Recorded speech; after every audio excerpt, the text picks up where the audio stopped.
This edition, we deal in danger. That of one who has tried and failed before to become president of the United States, and the danger of being hammered once again. The dangers faced by a current president who believes he is above the law and being slapped back with a dose of judicial reality.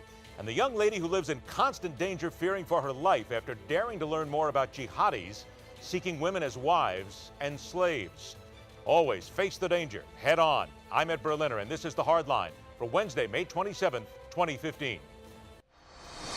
This for FIFA is good.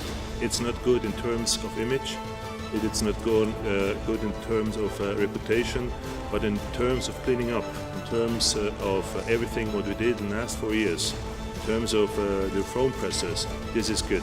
I am proud to stand here among you and for you, the American workers who have sacrificed so much, to announce that I am running for President of the United States.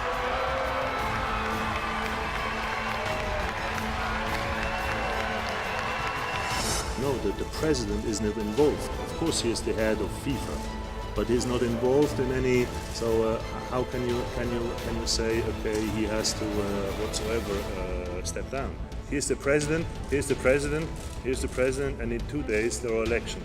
If the 209 members of the association, they will re-elect him, then he is the president for the next 4 years.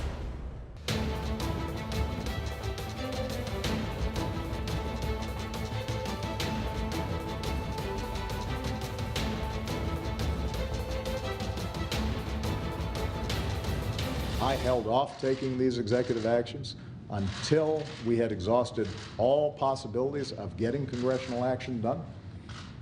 With a new Congress, my hope has been that they now get serious in solving the problem. Instead, what we've had is a series of votes to kick out young people who have grown up here and everybody recognizes are part of our community, and threats to defund the Department of Homeland Security, which would make it even harder for us to protect our borders.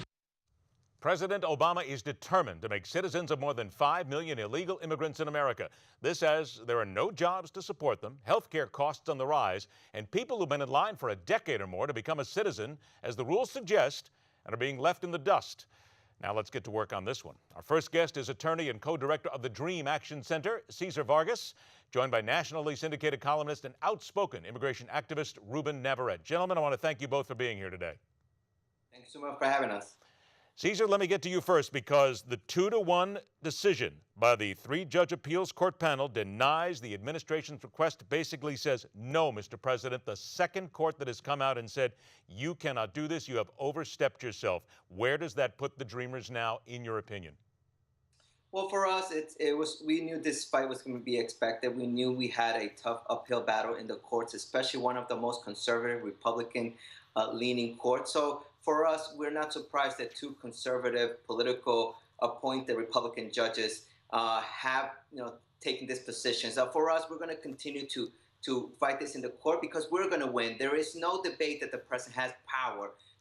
Well, no, wait a minute, Cesar. I do have to disagree with you there. There is debate as to whether or not the president has the legal authority. Would you not agree that when it comes down to legal authority, there are legal experts who say that he has overstepped himself? You would agree with that?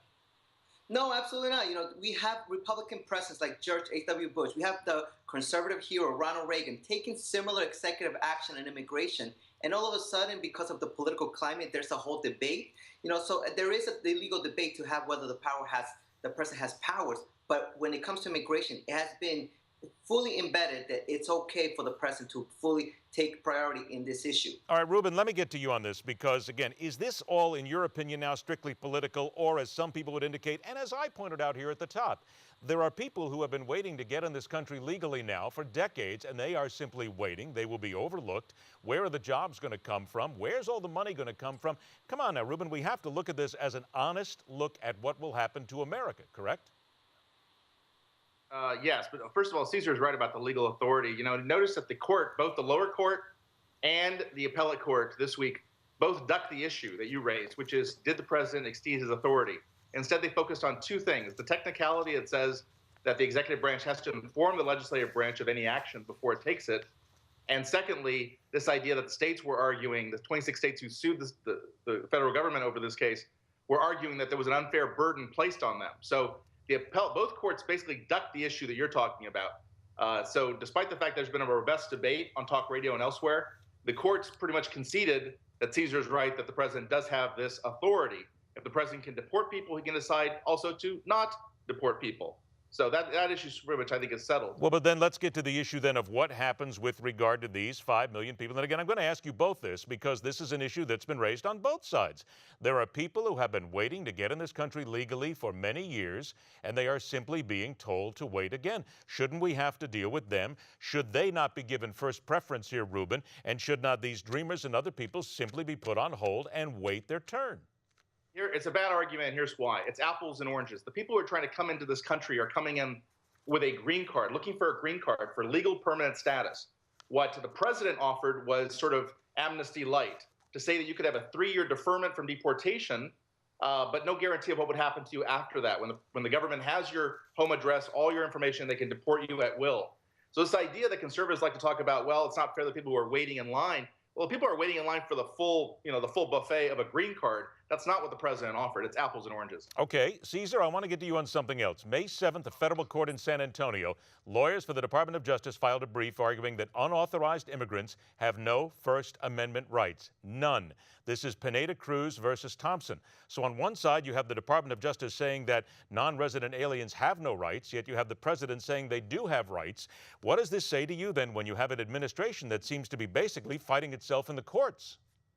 Oh, I definitely agree that the administration is very inconsistent of how they approach immigration and how to approach many issues. And absolutely, I think the administration has been very inept in terms of dealing with many issues, not just First Amendment, not just immigration, but also in terms of many issues like foreign policy. But the reality, bringing it back to it's about that the president also took executive action to facilitate legal immigrants to come into the U.S. to be able to get their visa applications processed more rapidly. So the president did consider the legal immigrants who are waiting in line because, again, Congress failed to take any type of action on immigration. So the president had to take it on his own within his legal authority to address the undocumented population, but also the legal immigrant population, because Congress has failed to take that type of action. Ruben, let me ask you this with regard to as we move forward here, and let us just assume is always a bad thing to do, but we know that the Supreme Court is out there. We know there are other courts out there. We know there's other rulings to come here.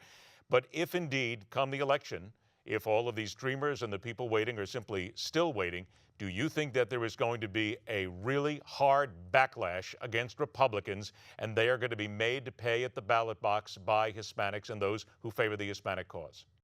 For example, I'm going to put it in very personal terms. Like my family, half of them are U.S. citizen or legal permanent resident, and many of them can vote. When it comes to how Republicans are spinning this issue to say, you know, we're going to deport dreamers, we're going to deport your grandmother, we're going to deport your uncle, it's very personal to us. So there is going to be a backlash, a very severe backlash amongst the Latino electorate to say, you know what, Republicans are trying to deport my grandmother, they're not going to get my support. All right, Ruben, let me see.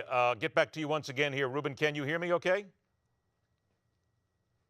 Okay, Ruben apparently cannot hear us again, so we're going to have to let him go because we're almost out of time here. Cesar, let me ask you this, and can the undocumented immigrants trust Hillary Clinton to be their candidate and to get something done come the next election?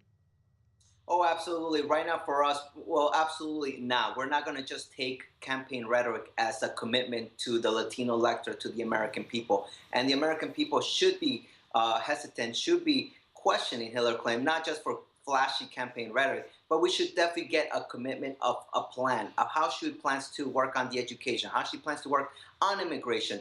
For us, you know, she came out very positively with her stances, but the reality is, what does she have to, how is she going to execute that ambitious proposal? So for us, it's a great step that she's taking this type of positions, but we're not just going to accept this blindly, because we learned a lesson that in 2008, we cannot just be starstruck by the celebrity of the first woman president, just as we should not have been with the first African-American president. I get the feeling we're going to have an awful lot of lessons learned here one way or another. Ruben Navarrette, Cesar Vargas, I want to thank you both for being here. This is an issue that we've said many times will not going away. It's not going away at all. It's going to get even worse in many people's minds. We're going to make sure that we stay with it. Again, gentlemen, we thank you very much for joining us. So the president has been put on notice, and still the debate goes on whether or not he actually is within his rights to do what he did. You stay with us. This is the fastest 60 minutes of news. The Hardline continues.